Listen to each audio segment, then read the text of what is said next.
Amalan apa sih ya Rasulullah? Dari sekian banyak amalan dalam syariat Allah ini yang paling afdal, yang paling baik, yang paling besar pahalanya. Nah, pertanyaan ini kan penting. Dia bertanya, dia tahu.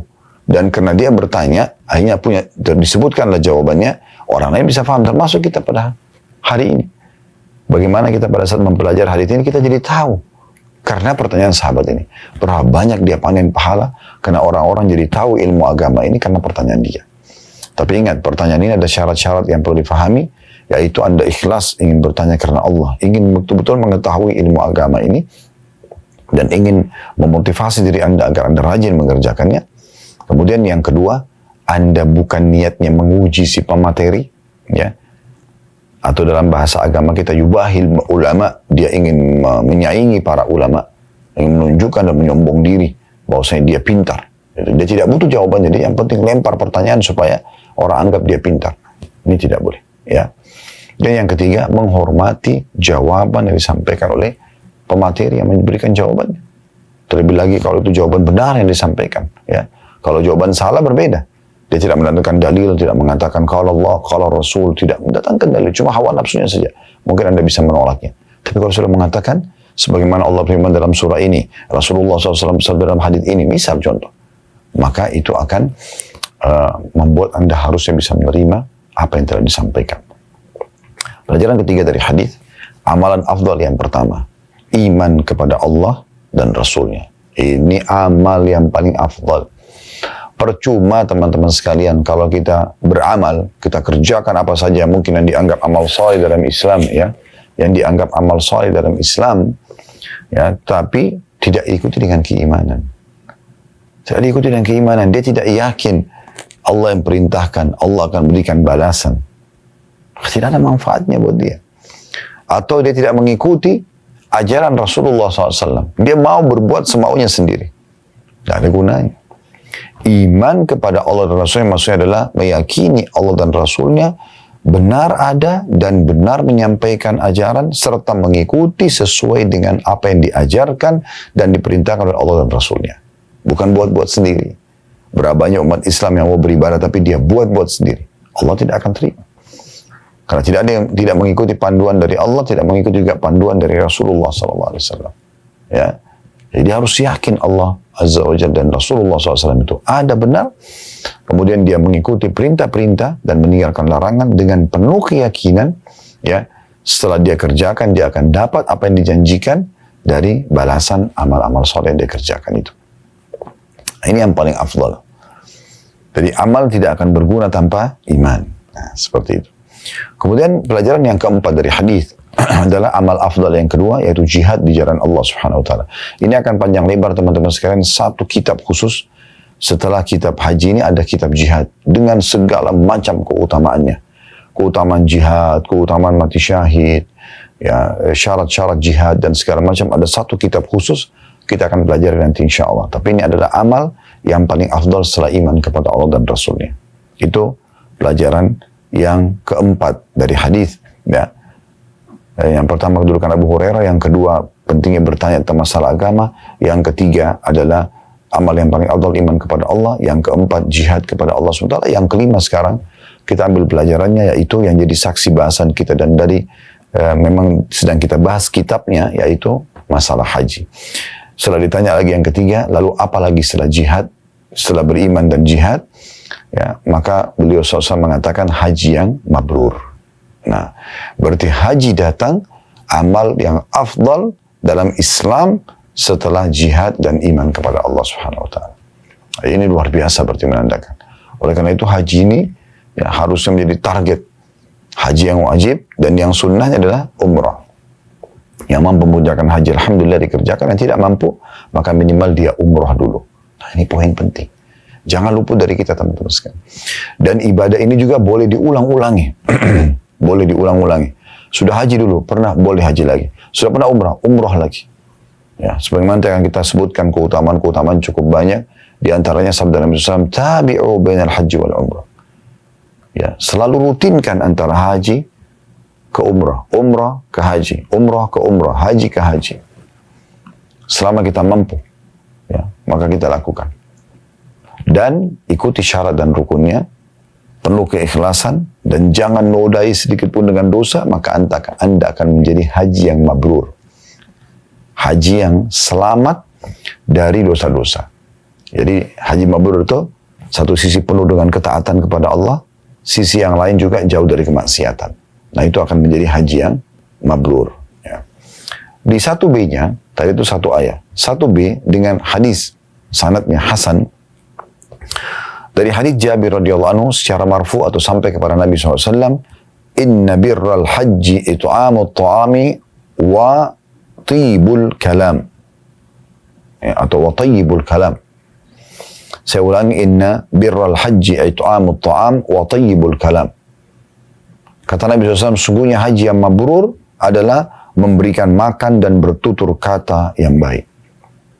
Lalu penulis mengatakan akan hadir dalam buku ini pada hadis nomor 11 nanti. Lebih jauh lagi tentang masalah ini. Tetapi di sini teman-teman sekalian, berarti seperti apa yang kami bahasakan, kalau mau haji mabrur, ya, dan akan ada keutamaan haji mabrur dalam hadis setelah ini juga akan kita bahas insya Allah. Dia akan mengampuni dosa-dosa kita seperti baru dilahirkan oleh ibu kita sendiri. Maka diikuti dengan ketaatan-ketaatan yang diperintahkan oleh Allah dan Rasulnya. Di antaranya adalah secara substansial dia berbagi makanan. Berapa banyak jemaah haji tidak faham masalah ini. Mereka cuma sibuk mengurus dirinya sendiri. Di Mekah kesempatan lagi haji, berikan makan kepada orang-orang. Ya. Dan juga menjaga tutur kata. Yang ada adalah zikir, ya, baca Quran, berdoa. Kalaupun mau yang mubah menanyakan kabar orang, tidak ada tutur katanya ghibah, fitnah, menyakiti orang lain, menghina dan seterusnya. Maka itu akan menjadi haji yang mabrur. Baik, kita langsung ambil pelajaran dari hadis 1B ini, teman-teman sekalian, bahwasanya di antara penyebab daripada haji mabrur, haji yang diterima oleh Allah Subhanahu wa taala, adalah bagaimana seseorang sibuk dengan amal saleh. Dan di antara amal saleh ini adalah bagaimana seseorang memberi makan orang lain. Memberi makan orang lain ini teman-teman sekalian luar biasa kedudukannya. Pernah juga ditanya kepada Nabi SAW dalam hadis riwayat Muslim, ayu islamin khair. Amalan apa dalam Islam yang paling baik, paling besar pahalanya? Kata Nabi SAW, tut'imut ta'am. Engkau memberikan makan kepada orang lain. Kalau ini kan khusus haji ya, memberi makan orang lain di musim haji. Tapi hadis yang kami sebutkan ini memang memberikan makan secara umum, walaupun lagi tidak haji, pahalanya besar sekali. Traktir orang, beri makan kepada orang lain, itu pahalanya besar sekali. Kalau di haji menjadi penyebab salah satu penyebab daripada haji itu mabrur, yang akhirnya dibersihkan dosa-dosa kita seperti baru dilahirkan oleh ibu. Ini faedah pertama dari hadis. Faedah kedua dari hadis, secara substansial masih faedah pertama ya, beramal saleh dan di antaranya adalah memberikan makan dan juga thayyibul kalam, bertutur kata yang santun. Ya, ciri khas seorang muslim, lisannya selalu baik. Selalu mengucapkan kata-kata yang baik. Kalau saya bahasakan supaya lebih nyentuh lagi ya, yang diucapkan emas saja. Maksudnya kata-kata yang sangat bernilai. Bukan berarti keluar dari lisannya emas gitu, tapi ini ibarat gitu ya. Karena emas itu selalu nilainya tinggi dan umumnya orang menyukainya ya, kalau dijadikan sebagai tabungan misalnya. Maka yang dia ucapkan itu selalu berbobot, bernilai. Kalau ada orang mungkin secara fisik mungkin kurang, paras wajahnya mungkin kurang, fisiknya kurang, tapi kalau dia bertutur kata itu terlihat orangnya santun, cerdas, tertata dengan rapi, pasti akan dihormati. Kalau ada orang mungkin tampan, cantik, paras wajahnya, fisiknya sempurna, mungkin hartanya banyak melimpah, tapi kalau dia ngomong nggak tertata, orang langsung menilai, jatuh di mata orang. Ya. Maka seperti itu gambarannya. Oleh karena itu menjaga tutur kata yang baik ini bagian daripada perintah agama kita. Bukan hanya saat haji, di setiap saat. Ya, termasuk bagian akhlak yang mulia dalam Islam adalah menata dan menjaga tutur kata.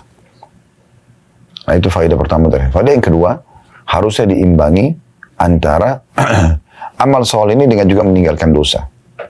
Ya, sebagaimana tadi dijelaskan di hadis nomor 1A, haji mabrur, haji yang tidak ada dosa di dalamnya. Karena kalau sudah tercoreng dengan dosa, bisa mengurangi kadar pahala, bahkan bisa sampai membatalkan ibadah haji itu sendiri. Baik, kita masuk teman-teman sekalian hadis nomor 2 dalam bab ini. Dengan sanad sahih, dan ini urutan 1095 dari awal belajar ya. Kalau tadi hadis nomor 1 nomor 1094.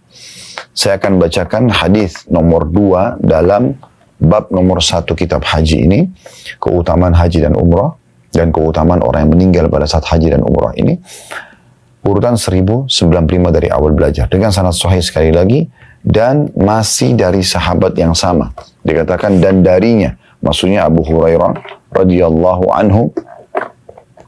Beliau berkata, aku telah mendengarkan Rasulullah sallallahu alaihi wasallam bersabda, "Man hajja falam yarfuth wa lam yafsuq, raja'a min dhunubi ka yaumi waladathu ummuh." Barang siapa yang berhaji, kata Nabi SAW, dan tidak berkata kotor, tidak berbuat kefasikan, dosa, niscaya ia akan kembali dalam kondisi diampuni dari dosa-dosanya seperti hari yang dia dilahirkan oleh ibunya. Hadis ini riwayat Bukhari, Muslim, An-Nasai, Ibnu Majah dan Tirmidzi. Hanya saja dalam riwayat Tirmidzi ada tambahan atau perbedaan lafaz di akhirnya, ghufira lahu ma taqaddam min dzambi. Diampuni dosa-dosanya yang telah lalu. Diampuni dosa-dosanya yang telah lalu. Bagi situ ada tambahan, teman-teman, penjelasan ya. Dikatakan makna ar-rafath ya. Maksudnya di sini dalam hadis kan siapa yang haji tidak rafath. Terjemahan detail tadi adalah berkata kotor ya. Tapi di sini Al-Mundhiri menyebutkan ar-rafath dengan huruf ra dan fa difathahkan. Diriwayatkan bahwasanya Ibnu Abbas radhiyallahu anhu mengartikannya dengan kata-kata yang dengannya sang istri dirujuk kembali. Dengan rayuan-rayuan, kata-kata rayuan-rayuan ya. Sedang Al-Azhari mengatakan ar-rafath adalah kata yang mencakup segala sesuatu yang diinginkan oleh seorang suami dari istrinya. Maksudnya ajakan-ajakan untuk bermesraan, ya, untuk biologis gitu ya. Suami istri saja kalau lagi haji dan masih berihram tidak boleh. Apalagi kalau selain suami istri. Ya, bahasa lainnya tidak boleh pacaran ya gitu kan. Al-Hafidh berkata, ar-rafath diungkapan dalam arti atau dimaknakan dalam arti persetubuhan, juga dalam arti perkataan keji, dan juga berarti ucapan seseorang suami kepada istrinya yang berhubungan dengan persetubuhan. Dan diriwayatkan dari sekelompok ulama bahwa makna hadis ini adalah menyakup 3 hal tadi. Lalu beliau mengatakan wallahu a'lam. Baik, ini teman-teman sekalian hadis nomor 2 yang sedang kita akan bahas insyaAllah. Kita langsung saja masuk teman-teman sekalian kepada faedah daripada hadis. Faedah yang pertama, ini melengkapkan apa yang kita bahas tadi di hadis nomor 1b.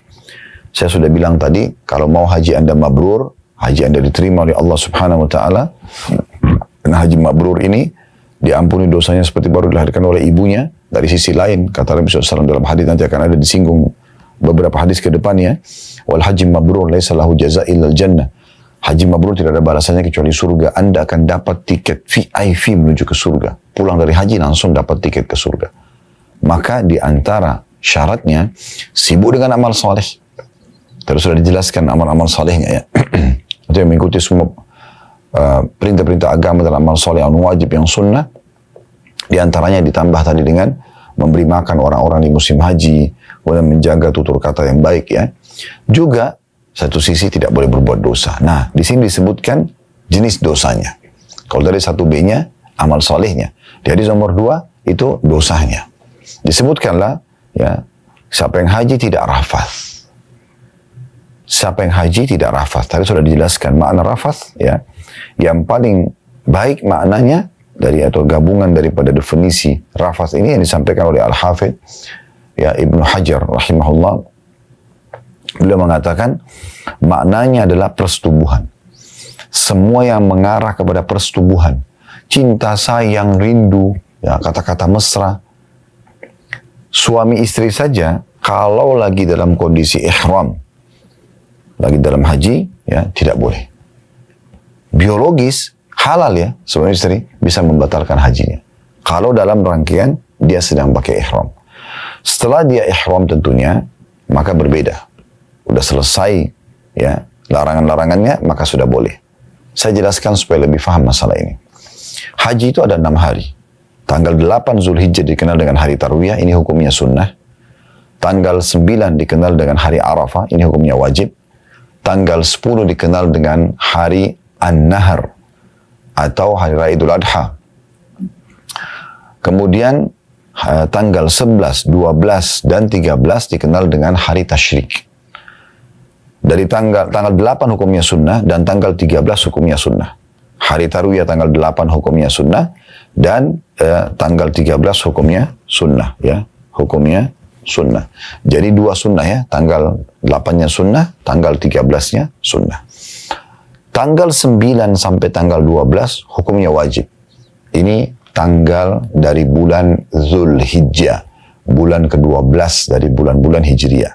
Jadi sekali lagi haji itu ada di bulan Zulhijjah, mulai tanggal 8 sampai tanggal 13. Tanggal 8 hukumnya sunnah, artinya Anda hadir atau tidak hadir di situ, Anda tidak berdosa, tapi kalau Anda hadir akan lebih banyak pahalanya.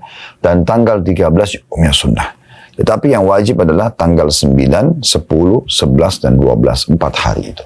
Jadi haji rangkaian lengkapnya 6 hari, rangkaian wajibnya adalah 4 hari. Ini haji. Nah haji ini teman-teman sekalian, kalau Anda mau lebih lengkap, dan ini saran kami, Anda lakukan lengkap, mulai tanggal 8 sampai tanggal 13. Seperti yang kami buatkan program buat teman-teman kita yang haji bersama kami di Uhud Tour ini. Kami mengajak jemaah untuk selalu hadir di 6 hari ini berturut-turut. Tanggal 8 Zulhijjah, jemaah haji pakai ihram dari kota Mekah, dari tempat mereka masing-masing, ya. Kalau yang sudah terlanjur masuk ke Mekah, mereka tinggal pakai ihram di kamar hotelnya, niat haji dengan mengucapkan labbaik Allahumma hajjan. Ya Allah, aku jawab panggilanmu dengan santun untuk haji. Kemudian mereka menuju ke Mina. Di Mina mereka sholat duhur di waktu duhur, ya, 2 rakaat. Kemudian asar di waktu asar 2 rakaat. Maghrib di waktu maghrib 3 rakaat. Isya di waktu isya 2 rakaat. Lalu di antaranya diisi dengan ibadah-ibadah, membaca Al-Quran, berzikir, lalu membagi makanan, bersedekah, ya, berdoa dan seterusnya. Lalu nginap 1 hari sampai besok tanggal 9. Masuklah hari wajib dikenal dengan hari Arafah.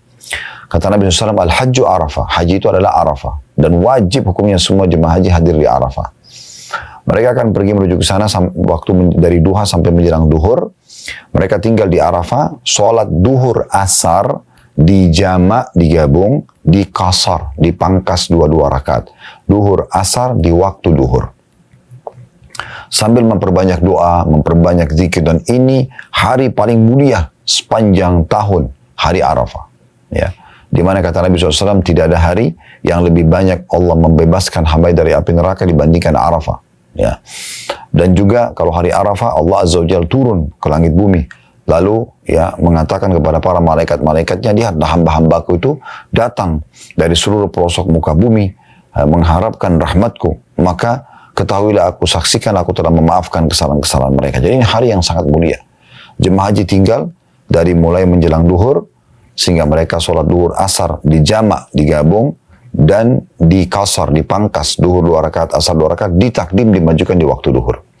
Terus mereka tinggal di sana sampai menjelang terbenamnya matahari. Ya. Setelah terbenam matahari, mereka pindah ke lokasi yang lain namanya Muzdalifah. Jadi haji itu ada 3 lokasi yang Anda hafal ya. Mina, Arafah, dan Muzdalifah. Dan Muzdalifah ini di malam tanggal 9, tepatnya malam lebaran Idul Adha. Jemaah haji semua bertolak dari Arafah menuju ke Muzdalifah, dan mereka wajib juga ke sana. Nanti di Muzdalifah, sholat maghrib isya dijamak, digabung maghrib dan isya. Maghrib 3 rakaat, isya 2 rakaat, digabung dan ditakhirkan, diterlambatkan. Sholatnya dikerjakan di Muzdalifah.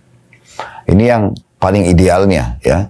Kemudian Anda mabit, nginap di Muzdalifah sampai selepas sholat subuh, hari raya Idul Adha tanggal 10, baru Anda menuju ke Mina. Nanti kita lanjutkan itu.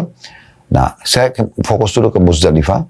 Ada opsi lain, kalau misalnya, dan ini beberapa tahun terakhir sempat terjadi ya, Anda mendapatkan kredit macet sekali dari Arafah ke Muzdalifah. Dan Muzdalifah karena tempatnya tidak besar, umumnya padat sekali. Kalau Anda misalnya tidak mendapatkan tempat di Muzdalifah, bahkan Anda hanya bisa menunggu mabitnya di atas bus. Karena umumnya di Muzdalifah travel tidak menyiapkan kemah ya, karena hanya lewat saja.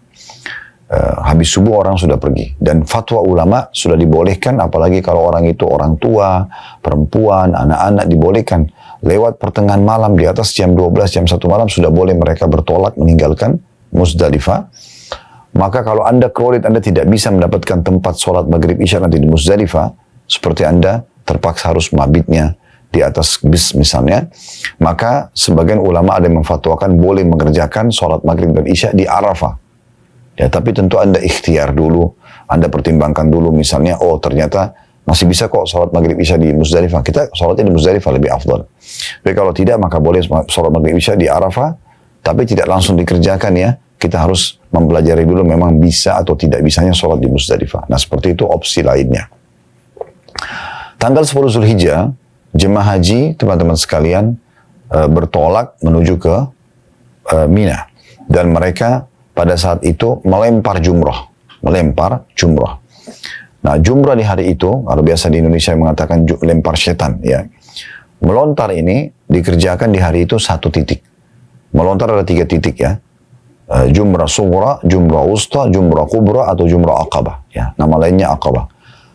Tempat lontaran kecil, sedang, dan besar. Atau nama lainnya aqabah. Yang besar ini ya. Di sini dilontar 7 kali, 7 butir batu di 3 titik ini.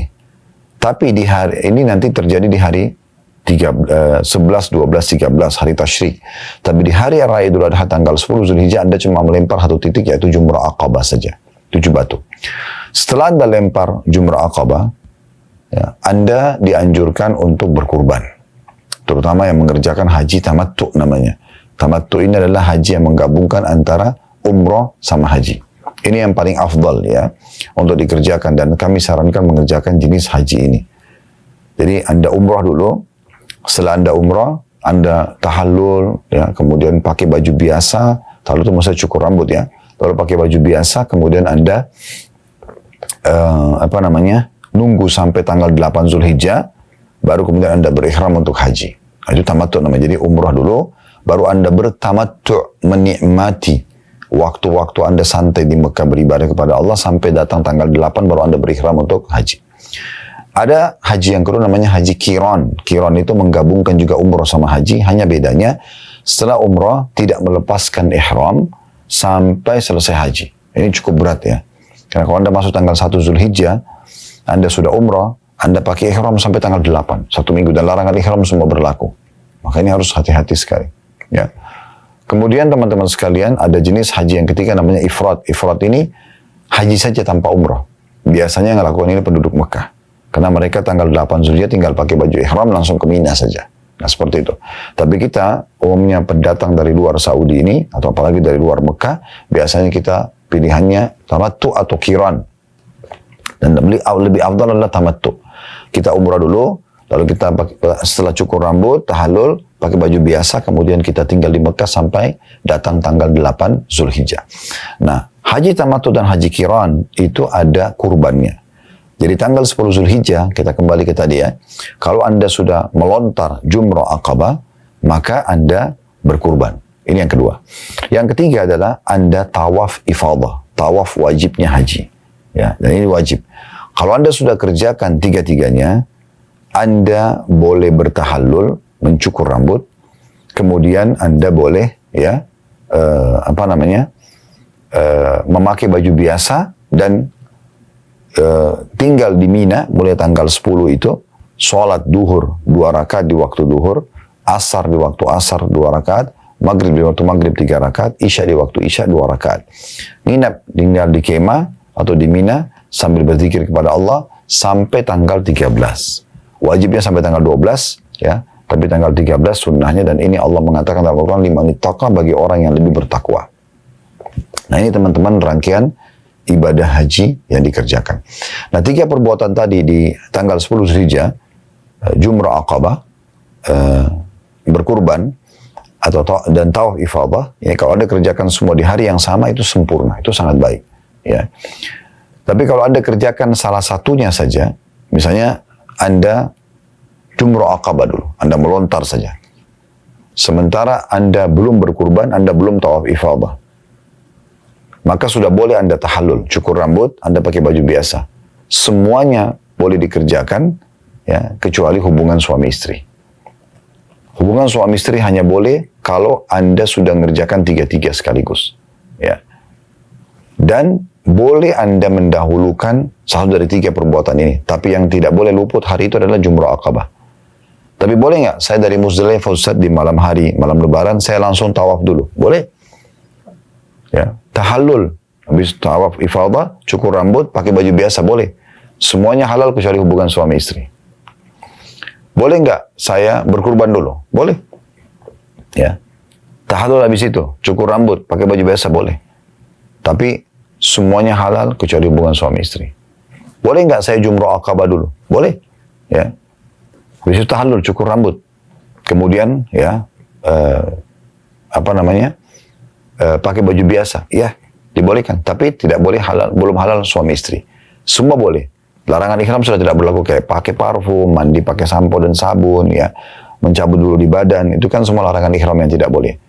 Tetapi kalau Anda sudah kerjakan tiga-tiganya, rangkaian ini, maka secara otomatis semuanya halal termasuk hubungan suami istri. Nah, yang kita titik beratkan adalah mulai tanggal 8 sampai tanggal 10 Zulhijjah, berarti Anda terikat dengan ihram dan tidak boleh mengucapkan rafath tadi yang kita bahas di awal. Ya, kata-kata sayang, kata-kata ini termasuk suami istri. Sampai nanti Anda sudah tahallul, mencukur rambut, ya, dan juga Anda memenuhi tiga rangkaian ibadah tadi di tanggal 10 Zulhijjah, ya, hari Raya Idul Adha, jumrah Aqabah, berkurban, dan tawaf ifadah. Kalau Anda sudah kerjakan ini, dan tadi sudah saya bilang boleh juga tidak berurut, tiga-tiganya, maka semua halal termasuk hubungan suami istri. Jadi sudah boleh berhubungan suami istri di sini. Nah, jadi rafath itu ucapan yang bisa mengundang syahwat suami istri yang sedang kita bahas di hadis nomor 2 kita, tidak boleh dilakukan bagi suami istri terutama tanggal 8 kalau dia sudah berihram di situ sampai tanggal 10. Setelah dia kerjakan tiga perbuatan tadi tanggal 10, jumrah Aqabah, ya, melontar di titik Aqabah atau berkurban dan juga tawaf ifadah, maka sudah boleh dia tahallul, kemudian dia boleh berhubungan suami istri walaupun dia dalam kondisi sedang melanjutkan sisa ibadah hajinya. Tapi untuk yang bukan suami istri tetap hukumnya haram selamanya, baik haji maupun tidak haji. Nah, kalau ada orang yang melanggar rafath, suami istri rafath, dia mengucapkan kata-kata syahwat tapi lagi ihram sama istrinya atau sama suaminya, maka ini larangan.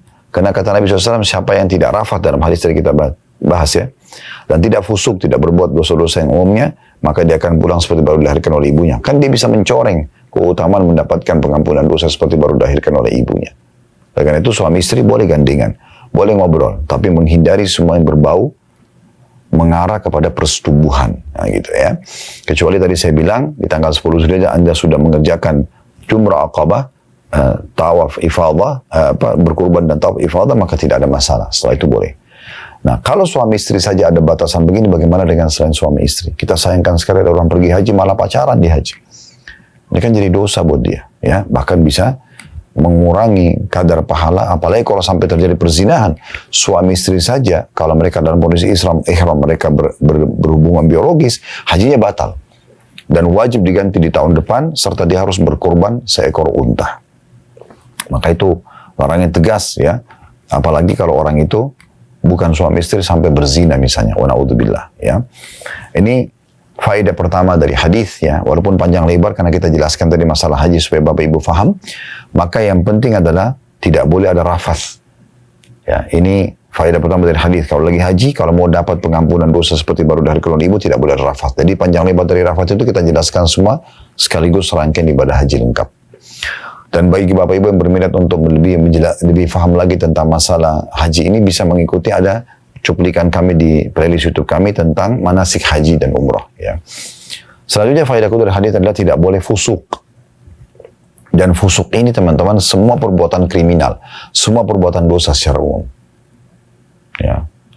Jadi tidak boleh orang ghibah, tidak boleh orang mencuri, tidak boleh orang memfitnah dan seterusnya. Nah ini faedah dari hadis. Ya, kalau Anda jaga ini, jaga semua dosa-dosa Anda ini, dan Anda sibuk dari amal soleh ke amal soleh yang lain, maka perhatikan keutamanya luar biasa. Raja kayoma waladatumu, dia akan pulang dari haji seperti baru dilahirkan oleh ibunya. Ini luar biasa ini. Ya, seperti baru dilahirkan oleh ibunya. Ini keutamaan yang tidak terhingga. Anda bisa bayangkan sekian tahun dosa Anda semuanya dibersihkan oleh Allah Subhanahu wa taala. Itu luar biasa itu. Ya. Karena harus perhatikan baik-baik pada saat Anda mengerjakan ibadah haji. Dan sangat wajar orang kalau mau pergi haji malah dia lebih mengontrol diri. Pulang dari haji, sementara haji dia mengontrol diri, dan setelah haji pun dia menjaga dirinya. Dan wajar kalau misalnya di Indonesia itu ada orang mengatakan, loh kok Pak Haji tapi begitu ya? Itu wajar. Karena harusnya kalau orang pulang haji, dia menjaga sikapnya. Nah, karena memang di haji dia sudah dilatih untuk itu. Dia sudah dilatih untuk itu. Walaupun haji itu teman-teman sekalian tadi saya bilang 6 hari dari tanggal 8 sampai tanggal 13 saja. Tapi kan setelah itu tidak ada, itu jarang sekali ada jemaah haji pulang di tanggal 13. Mereka masih tinggal di Mekah beberapa hari, di Madinah beberapa hari. Dengan tujuan tentunya mereka masih memperbanyak ibadah kepada Allah SWT. Dan tujuannya sekolah haji ini tanda kutip ya, itu untuk dibawa pulang setelah haji dan diterapkan dalam kehidupan. Sibuk dengan amal soleh. Sebagaimana tadi syarat dia haji mabrur adalah dia banyak amal soleh dan juga meninggalkan dosa-dosa. Dan akhirnya menjadi prinsip hidup dia setelah haji tentunya. Nah mirip dengan Ramadan sekarang kan. Ini kan sekolah Ramadan, sekolah peningkatan skill spiritual. Makin patuh kepada Allah, makin mengerjakan perintah, meninggalkan larangan. Harusnya apa yang kita dapatkan pelajaran di Ramadan ini kita bawa setelah Lebaran nanti. Nah itu menjadi bekal 11 bulan ke depan. Lebaran puasa akan datang, kita tingkatkan lagi skill spiritual kita atau keimanan dan ketakwaan kita supaya lebih baik, dan jadi bekal 11 bulan ke depan begitu terus sampai kita bertemu dengan Allah Azza wa Jalla dalam kondisi iman dan amal soleh kita sempurna. Baik teman-teman, kita masuk hadis ketiga pada kesempatan ini dengan sanad sahih. Ini urutan 1096 dari awal belajar berbunyi, dan darinya berarti masih dari sahabat yang sama Abu Hurairah radhiyallahu anhum bahwasanya Rasulullah SAW bersabda, al-umratu ila al-umrati kaffaratun lima bainahuma wal hajjul mabrur laisa lahu jazaa'un illa al-jannah. Suatu umrah ke umrah yang setelahnya atau suatu umrah yang disertai dengan umrah berikutnya adalah menjadi penghapus dosa-dosa yang terjadi di antara keduanya. Dan haji yang mabrur tidak ada balasannya kecuali surga. Dan haji yang mabrur tidak ada balasannya kecuali surga. Hadis ini diriwayatkan Malik, Bukhari, Muslim, Tirmidzi, An-Nasai dan juga Ibnu Majah. Hadis ini teman-teman sekalian luar biasa ya, memberikan kepada kita keutamaan yang lain daripada ya umrah dan haji itu. Atau tepatnya haji ya. Karena umrah baru disebutkan di hadis ini. Ya. Itu tadi kalau sebelumnya, kalau haji tidak diikuti dengan ketaatan dan tidak diikuti dengan dosa, maka akan menjadi haji yang mabrur, yang mendapatkan tiket, ya, seperti baru dilahirkan oleh ibunya. Itu di hadis nomor 2. Hadis nomor 3 ini adalah haji mabrur tidak ada balasannya kecuali surga. Ini tadi yang saya bilang, sebuah tiket VIP untuk menuju ke surga. Ini luar biasa teman-teman sekalian. Baik, kita masuk ke faedah pertama dari hadis ya, yaitu tentang keutamaan umrah itu sendiri. Keutamaan umrah. Bagaimana umrah itu ya dianjurkan untuk diulang-ulangi, dari umrah ke umrah lain, dari umrah ke umrah lain. Ini dianjurkan untuk diulang-ulangi. Nah, ini penting sekali untuk diperhatikan teman-teman sekalian ya. Karena banyak orang mengatakan saya kan sudah pernah umrah dulu, udah saya nggak usah umrah lagi. Ini sayang sekali. Harusnya dia umrah lagi. Ya, setiap ada kesempatan umrah. Kita dengan mengecas iman kita dengan mengejar keutamaan umrah itu sendiri ya. Karena antara umrah dan umrah setelahnya pembersihan dosa. Selain memang banyak sekali keutamaan yang kita dapatkan sebagaimana akan dijelaskan di beberapa hadis ke depan. Karena ini masih hadis pertama tentang masalah keutamaan haji dan umrah ya. Apalagi di judul bab kita itu orang selain keutamaan haji dan umrah, juga orang kalau meninggal dalam keadaan haji dan umrah maka akan mendapatkan keutamaan yang besar karena pahala haji umrah terus berjalan sampai menjelang hari kiamat. Pelajaran kedua, keutamaan haji itu sendiri yang mabrur akan mendapatkan balasan surga. Dan ini satu keutamaan yang tidak terhingga tentu teman-teman sekalian, karena memang dia subhanallah akan mendapatkan surga. Siapa di antara kita teman-teman tidak berharap masuk ke dalam surga? Tentu tidak ada. Pasti semuanya akan berharap masuk ke dalam surga. Allahu a'lam.